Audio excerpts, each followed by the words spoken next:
大家好啊！我想分享呢本小冊子。呢度前言講到呢本30日醫治之旅係一本集合上帝喺醫治方面嘅話語同應許嘅冊子。聖經講啦，人種的是什麼，收的也是什麼。加拉太書6章7節。因此，若將神的話語播種，就能收取神話語嘅美果。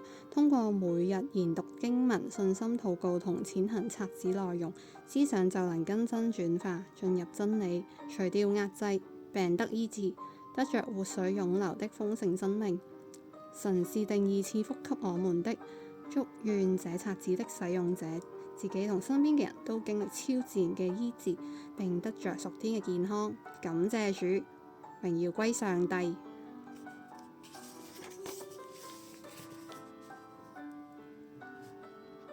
第一天，我活出超自然的豐盛、興盛和健康。約翰3書1章2節。親愛的弟兄啊，我願你凡事興盛，身體健壯，正如你的靈魂興盛一樣。聖靈通過約翰說，他渴望你凡事興盛，身體健康。魔鬼喺幾個領域經常攻擊基督徒，分別係聖靈與方言、醫治同埋豐盛。因為佢知道，如果基督徒掌握咗呢幾方面嘅真理，佢會係強壯嘅基督徒，能夠大大推行上帝嘅國度。喺呢度都說明咗興盛嘅條件。嗰個條件就係你需要更新你嘅思想，讓你嘅魂興盛。約翰3書1章2節講到，正如你的靈魂興盛一樣。正確嘅翻譯係，當你嘅魂興盛，當你嘅思想同基督嘅思想一樣，你裏面基督嘅生命就能夠散發出嚟，使你不單單是你自己豐盛，並且你也能祝福到一切有需要嘅人。因此，我哋會開始30日醫治之旅，跟住落嚟個30日，讓我哋專注喺醫治方面嘅上帝嘅話語，重現更新我哋嘅思想，讓我哋嘅魂興盛，讓上帝嘅醫治彰顯出來。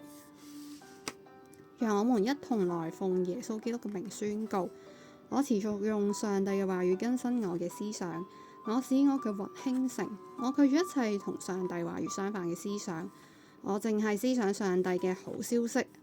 因他所受的鞭傷，我確實已經得了完全的醫治。在我裏面三位一體嘅神啊，的確比這個世界中任何疾病都要大。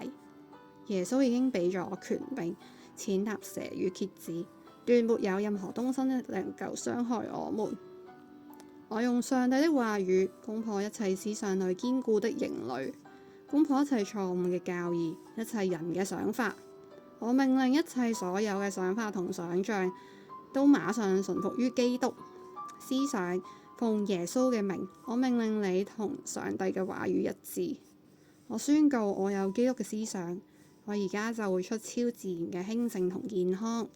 奉耶穌基督的名禱告，阿門。